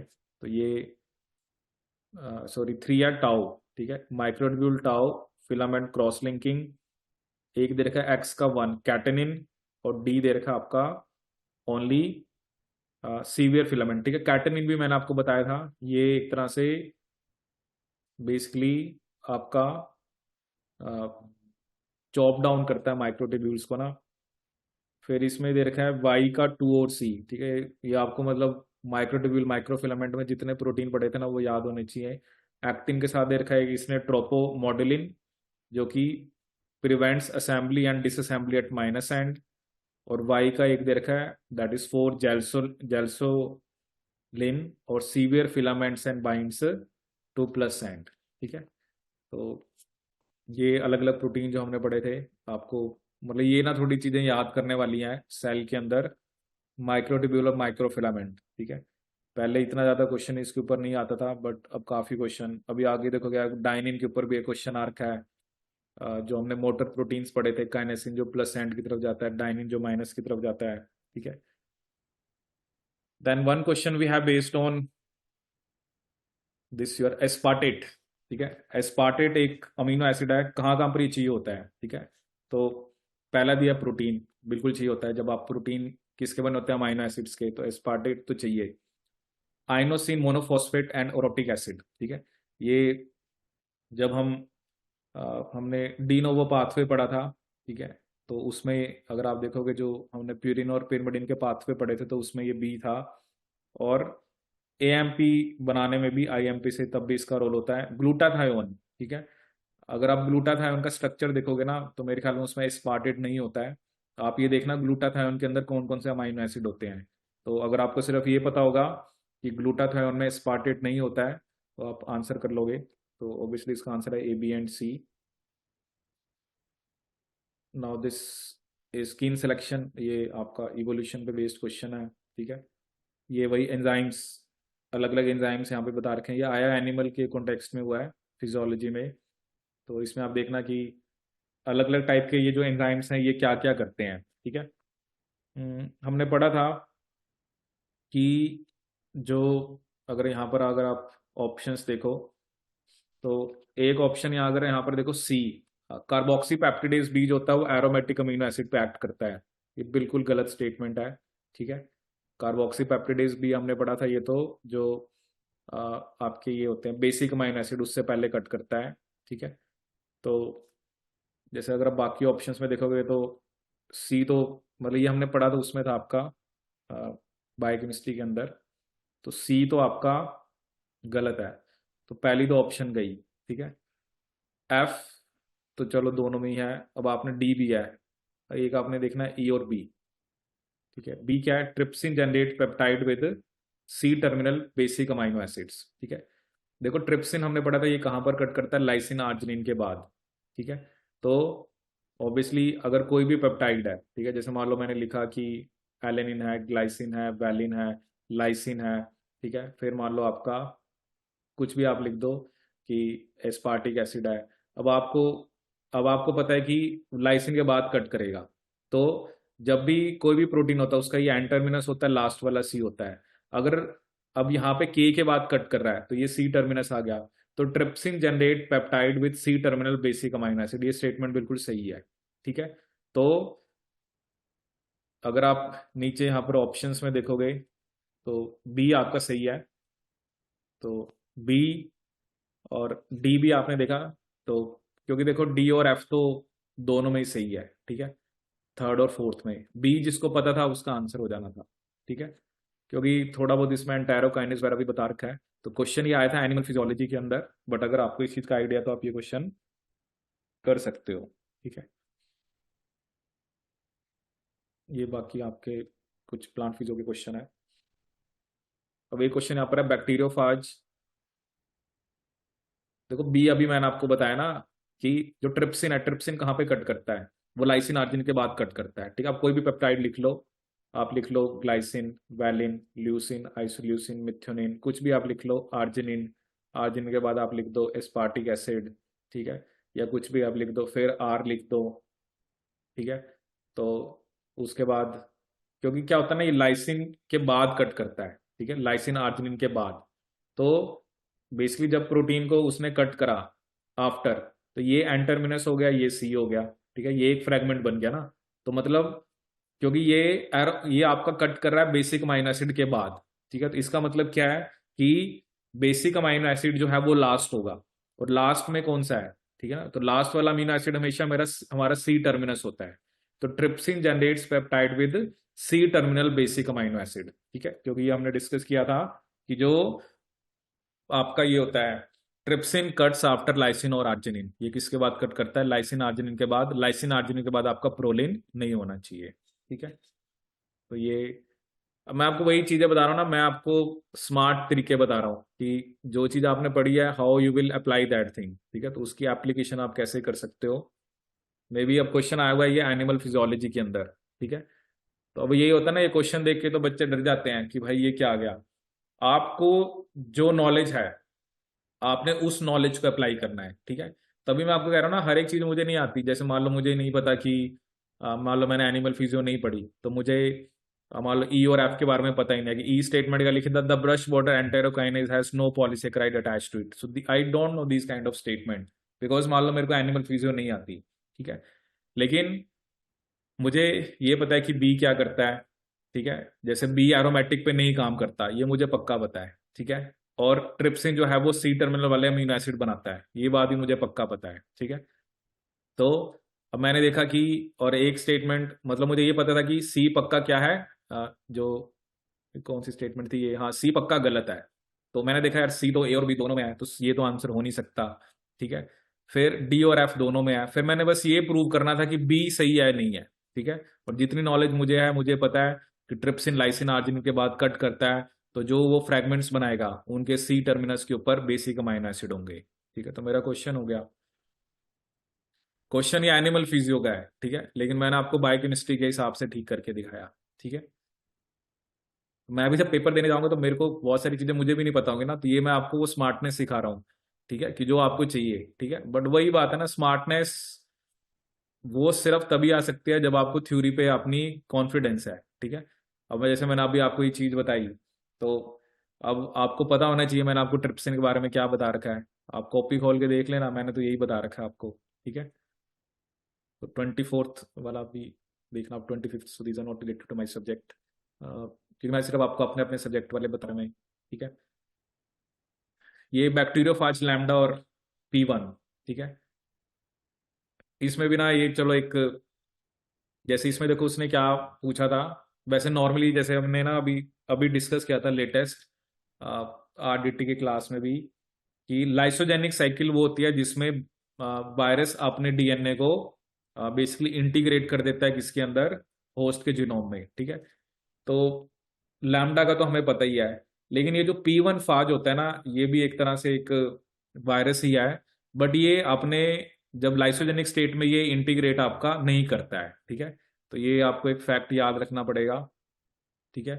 तो जैसे ये लिखा ना, in the lysogenic state both the lambda, ये स्टेटमेंट सही थी कि लैम्डा तो इंटीग्रेट करता है, वो तो मुझे वैसे ही पता है कि जो हमने RDT में भी डिस्कस किया था कि लैम्डा या तो लाइसोजेनिक साइकिल दिखाता है या लाइटिक, ठीक है।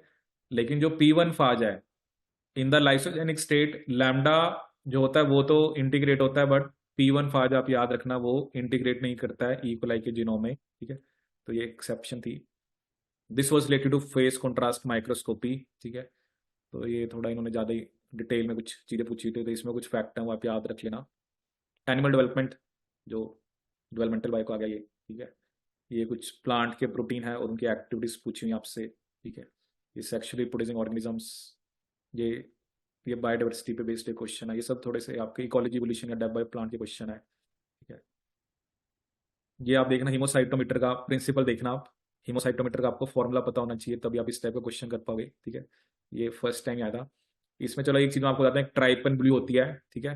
तो ये क्या होता है ना, जो वाइबल सेल्स होते हैं वो ट्राइपन ब्लू को बाहर निकालते हैं, ठीक है। और जो नॉन वाइबल होते हैं वो उनको नहीं एक्सक्लूड करते हैं। तो ये आप यहाँ पर कुछ सेल्स आपको दिख रहे होंगे। तो ये ना एक स्पेसिफिक हीमोसाइटोमीटर एक इंस्ट्रूमेंट होता है, या एक यू कैन से कि जैसे स्लाइड टाइप होती है। So some of you may have done this experiment, ठीक है। पहले तो कभी आया नहीं इस पे क्वेश्चन, मुझे भी अभी ये याद है कि BSc में हम हीमोसाइटोमीटर यूज करते थे, ठीक है। बट इसके लिए ना फॉर्मूला ही होता है, तो जैसे इसमें क्या क्या आपने देखना होता है, तो उस फॉर्मूला पे बेस्ड क्वेश्चन है ये। तो मतलब पिछले 10 साल में मैंने तो पहली बार ही देखा ये क्वेश्चन, ठीक है। तो इतना जानने की जरूरत नहीं इसमें आपको, ठीक है। ये देखो एंजाइम के बारे में हमने पढ़ा था। सो एंजाइम की प्रॉपर्टीज और एक्सप्रेशन, इतना आसान क्वेश्चन आ रखा था आपका, ठीक है, कि बेसिकली क्या क्या होता है, ठीक है। तो स्पेसिफिक एक्टिविटी क्या होती है, टर्नओवर नंबर क्या होता है, माइकलिस कांस्टेंट क्या होता है, और कैटालिटिक एफिशिएंसी, ठीक है। सो स्पेसिफिक एक्टिविटी मैंने आपको बताया था V max by moles of enzyme, A का पक्का 3 है। टर्नओवर नंबर मैंने आपको बताया था, दैट इज सॉरी, ये स्पेसिफिक एक्टिविटी होगा V max by protein concentration. Specific activity sorry क्या होगा आपका V max by concentration of protein. Turnover number होगा आपका V max by moles of enzyme. Michaelis constant वो कंसेंट्रेशन होती है जिसपे वेलोसिटी वी मैक्स बाय 2 होती है। कैटालिटिक एफिशिएंसी के कैट बाय के एम, ठीक है। सिंपल थ्योरी आ रही थी। तो ए का 4, बी का 3, सी का 2, डी का 1, ठीक है। तो आप ऊपर ऑप्शन देखोगे तो ए का 4, थ्योरी बेस्ड क्वेश्चन, ए का 4, बी का 3, सी का 2, डी का 1, ठीक है। Simple theory based question. ये आप देखना, ये हमने रास वाली सिग्नलिंग पढ़ी थी, उसमें मैंने आपको जी प्रोटीन वाली जो, सॉरी इसमें जी प्रोटीन वाली जो सिग्नलिंग पढ़ी थी, ये आई थिंक मैंने आपको टेस्ट में भी दिया था ये वाला क्वेश्चन।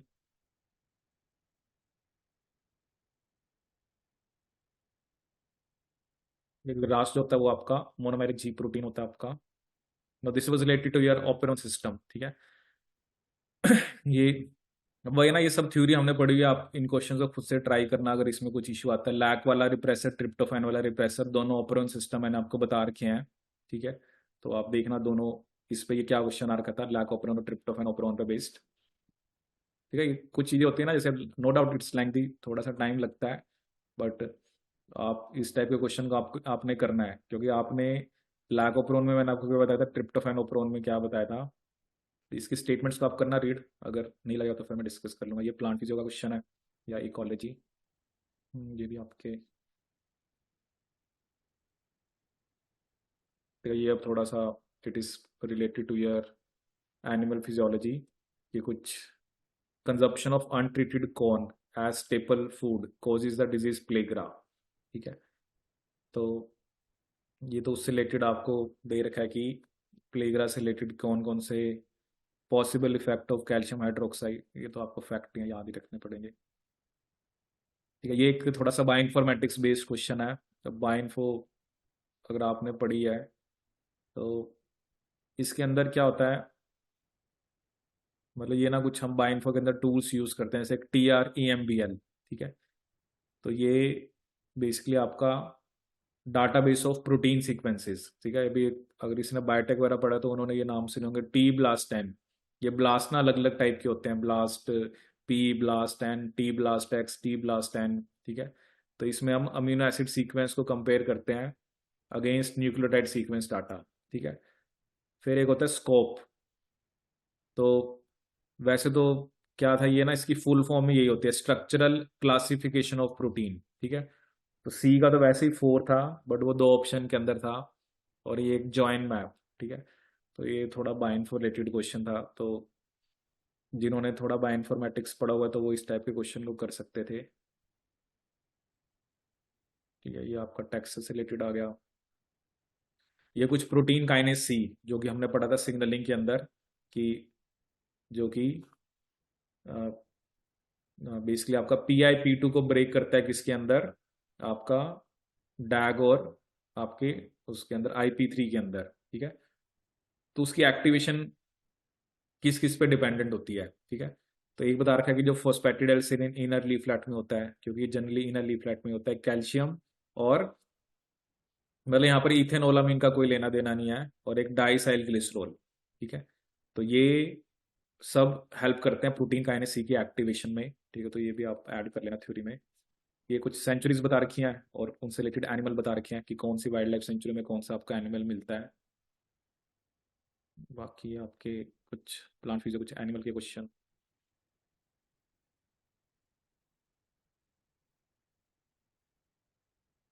ठीक है। ये क्वेश्चन कॉम्प्लीमेंट सिस्टम से रिलेटेड आ रखा है, ठीक है। कॉम्प्लीमेंट सिस्टम में बेसिकली जो हम अलग अलग टाइप के पाथवे होते हैं, तो कॉम्प्लीमेंट सिस्टम देखना आप एक बारी, ठीक है। ये GPCR वाला आ रखा है अब इसमें देखो, आपने सिग्नलिंग में पढ़ा था कौन सी सिग्नलिंग दिखाता है, ठीक है। तो सीरोटोनिन हमने पढ़ा था, ये एडिनिलाइट साइक्लेज को एक्टिवेट करेगा, ठीक है। एसिटाइल कोलिन पोटेशियम चैनल, ठीक है। आईजीई एंटीजन कॉम्प्लेक्स फॉस्फोलाइपेज सी, ठीक है। और लाइट, अगर आपको याद हो, जो लाइट वाली सिग्नलिंग थी, ठीक है। अब देखो, मान लो मुझे एक दो नहीं भी पता है, लेकिन जो विजुअल मैकेनिज्म हमने पढ़ा था उसके अंदर हमने किसकी बात करी थी, साइक्लिक जीएमपी फॉस्फोडाइस्टेरेज, ठीक है।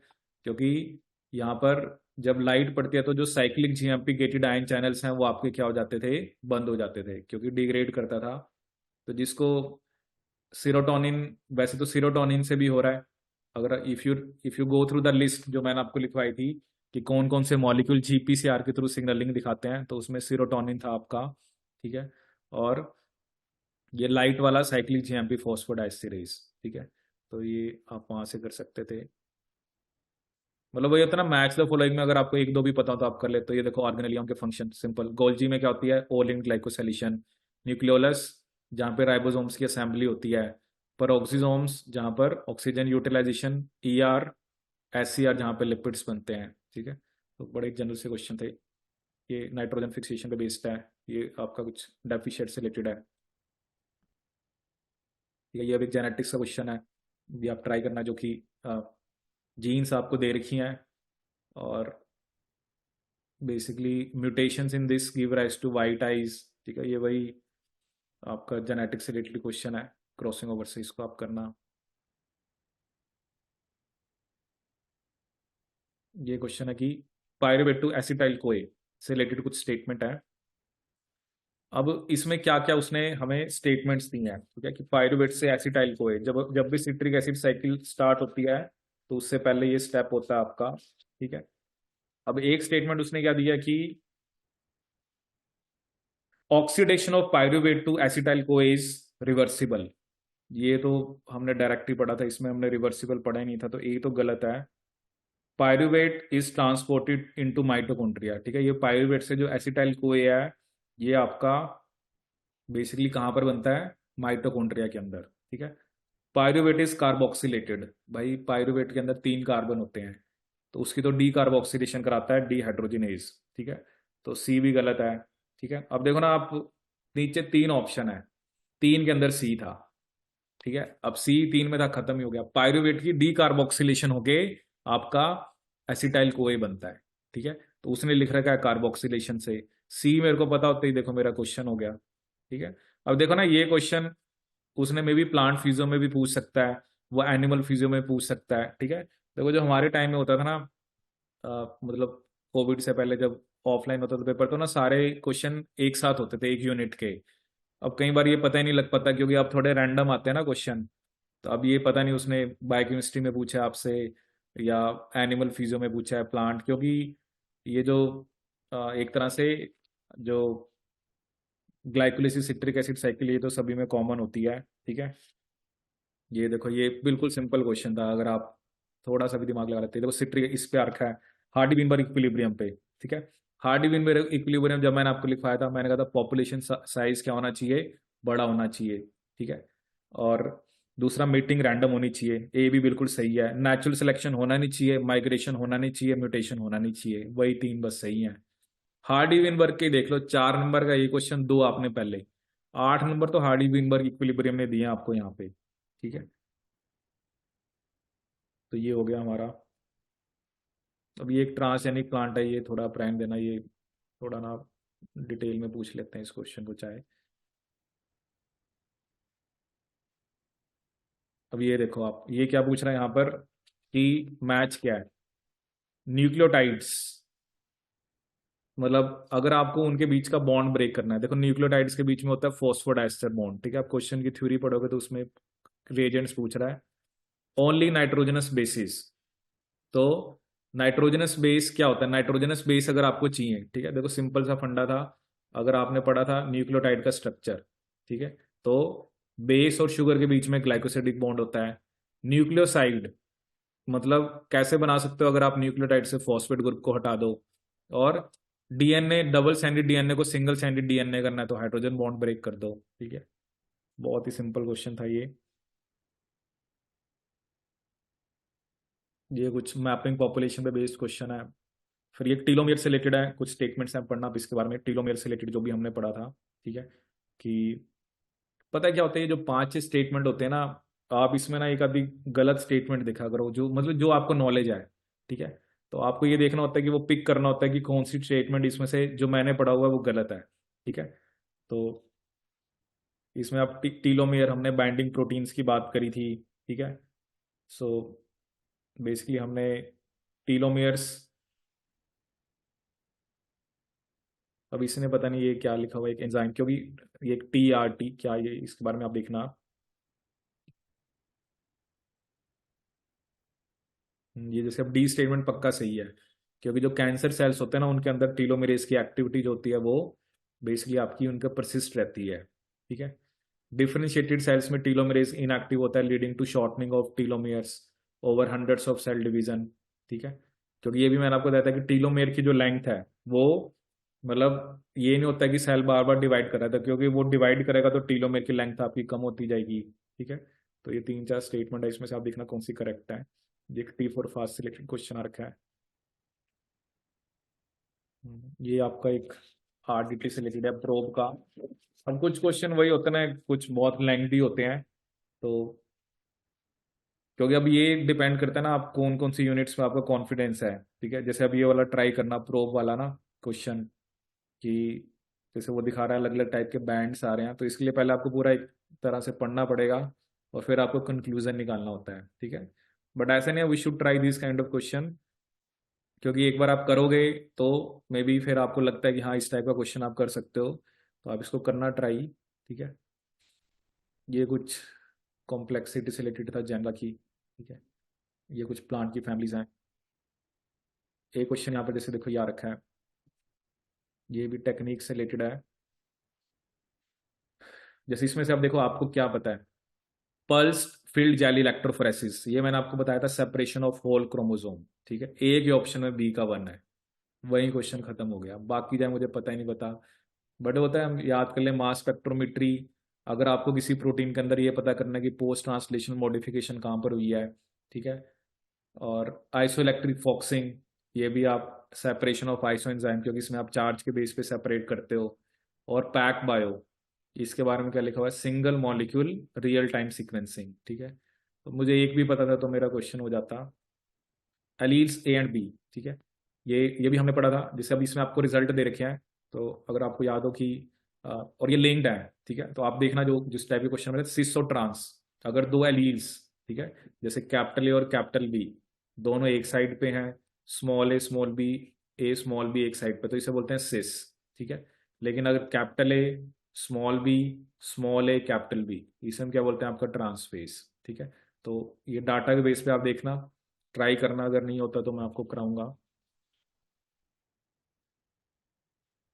ये जेनेटिक्स का क्वेश्चन था और ये कुछ लास्ट में डायरिया से रिलेटेड क्वेश्चन जो कि एनिमल फिजियो का। ठीक है, सो ठीक है, कुछ क्वेश्चंस मैंने आपके साथ डिस्कस करे। ठीक है, कुछ आप देखना, अगर आप उसमें आप समझ से कुछ क्वेश्चंस नहीं होते हैं तो वह मुझे नंबर बताना, वो हम कर लेंगे, क्योंकि थोड़ा टाइम का वो है कि उसको रीड करने के लिए, उसको पढ़ने के लिए, क्योंकि आप खुद रीड करोगे वो ज़्यादा मैटर करता है। ठीक है, बट ओवरऑल आपने देखा कि you need to pick those kind of questions, आपको इजी वाले क्वेश्चन पिक करने हैं। ठीक है, तो हार्डी बीनबर्ग कितना आसान क्वेश्चन था। ठीक है, तो पेपर में क्या होता है ना, कई बार हम लंबे लंबे क्वेश्चन पढ़ने बैठ जाते हैं, और हम क्योंकि रैंडमली आएंगे, एक क्वेश्चन आएगा, दूसरा आएगा, तीसरा आएगा। ठीक है, तो जैसे अब देखो ना, मैं आपको अपनी बात करता हूँ। ठीक है, तो मुझे पता है कि मुझे तो 5 या 6 यूनिट आती हैं। ठीक है, चाहे उसके लंबे क्वेश्चन आए चाहे छोटे आए, क्योंकि पाँच मान लो 5, 6 या 7 यूनिट में से मान लो 75 में से क्वेश्चन ही 30 हैं या 35 हैं, तो मैंने तो 30-35 ही पढ़ने हैं, 40 तो मैंने पढ़ने ही नहीं है। ठीक है, क्योंकि हम तो ऐसे ही पढ़ के गए थे उस टाइम पर, और वैसे भी पेपर ऑफलाइन था। बट अब का जो टाइम है ना, एक तो पेपर ऑनलाइन है। ठीक है, क्योंकि मैं उस चीज को बड़ा मतलब मैं सोचता हूँ कई बारी कि मतलब जब हम बहुत सारी यूनिट्स करके जाते हैं तो आप बड़े सारे क्वेश्चंस को पढ़ोगे।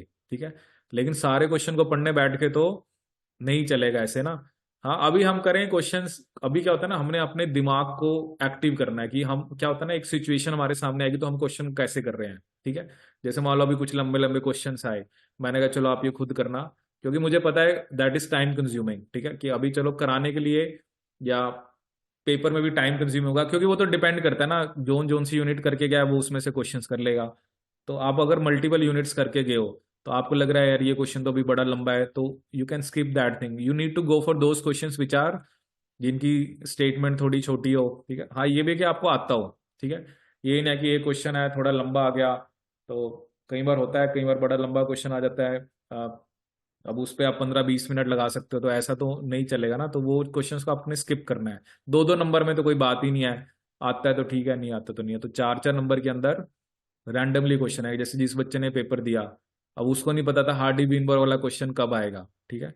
तो you need to be smart, you need to be fast, ठीक है, आपको फास्ट भी होना पड़ता है। जैसे अभी देखो मैंने आपको फास्ट फास्ट पेपर को गो थ्रू कराया, ठीक है, तो मैं तो अभी बीच में आपको चीजें समझाने भी लग गया, तो मतलब मुझे अपना जो स्ट्रॉन्ग पॉइंट और वीकनेस वो दोनों पता होनी चाहिए, ठीक है, तभी आप एग्जाम के अंदर सक्सीड हो सकते हो, ठीक है। तो अब देखा ना, जैसे बड़े सारे क्वेश्चन मान लो मुझे नहीं आते जो मेरे पार्ट के अंदर हैं, मैंने स्किप करे, मे बी जो यूनिट्स आपने करी हैं एक्स्ट्रा, क्योंकि मैंने सिर्फ आपके साथ जो यूनिट्स मैंने आपको पढ़ाई वही डिस्कस करी, तो बाकी भी क्वेश्चंस हैं, तो इन्हीं क्वेश्चंस को थोड़ा बहुत करो, ठीक है, क्योंकि अल्टीमेटली कॉन्फिडेंस ऑल्सो मैटर्स की विद, मतलब किस टाइप के एटीट्यूड के साथ आप पेपर में बैठे हो, ठीक है ना, कि आपको you need to be very positive, ठीक है, ज्यादा इधर उधर का कुछ मत करो, ठीक है, टेस्ट हो रहे हैं उसको दो, उसमें से देखो थोड़ी क्या गलती हो रही है, बस वो क्वेश्चंस बहुत है, ठीक है ना। अब जैसे मैं वही बता रहा हूँ ना, हम भी टेस्ट बनाते हैं, ये थोड़ा है कि सारे के सारे क्वेश्चन ही, ठीक है, नो डाउट हम भी क्वेश्चंस वहां से लेते हैं, कई बार पेपर में आए होते हैं, तो आप उन क्वेश्चंस को थोड़ा सा स्टैंडर्ड लो और नेट के पेपर, ठीक है, do not waste your time here and there, ठीक है, यू शुड, आपको, मैं ये बात पता नहीं अब क्या कहूँ, क्योंकि ये मना भी नहीं किया जाता, कि क्योंकि स्टूडेंट जो है ना बहुत ज्यादा रिसोर्सेज पे अपनी डिपेंडेंसी रखते हैं, and that is ultimate reason आप कंफ्यूज हो गए, आपको पता ही नहीं है, ठीक है। तो इन चीजों से थोड़ा दूर रहो, और ये लास्ट के दिन तो वैसे आपको कुछ नया नहीं करना है, नया मतलब आप अपनी थ्योरी प्रिपेयर करो, और साथ में ये जो पेपर के क्वेश्चन है बस यही कर लो, वो भी बहुत ज्यादा है, ठीक है। अगर आप इधर उधर लगे रहोगे तो फिर वही बात है कि अल्टीमेटली एक कंफ्यूजन वाली स्टेट है, एक एक चीज को देख के एक एक टॉपिक नहीं पढ़ा जाता ऐसे, जो टीचर ने आपको करा दिया ना बस आप कर लो, बस यही हमारे लिए बहुत है, ठीक है ना। You should trust your teachers, आपको टीचर सब कुछ नहीं करा सकता, मैंने भी आपको सब कुछ थोड़ा करा दिया, नहीं करा सकते इतने लिमिटेड टाइम में, बट ये होता है कि जो टीचर की समझ है, जो उसको ऑब्वियसली जितना उसको आता है या जो जो भी उसको लगता है वो उतना कराता है, ठीक है। So with this we end up with this session, ठीक है। अगर इसमें से कुछ भी डाउट होंगे तो वो हम करेंगे डिस्कस, और नेक्स्ट सेशन में आपके साथ June 23 इवनिंग शिफ्ट का पेपर हम डिस्कस करेंगे, ठीक है। तो you can just go through that paper also, so चाहे वो हम टुडे इज योर थर्सडे, चाहे वो सैटरडे संडे किसी भी दिन हम डिस्कस कर लेंगे, ठीक है। बट मोटिव इज दैट, इसलिए मैंने आपको दोनों ही भेज रखे हैं, विदाउट आंसर और with answer also. First you should try without answer, और फिर आप उसमें से विद आंसर भी कर सकते हो, ठीक है। So thank you so much.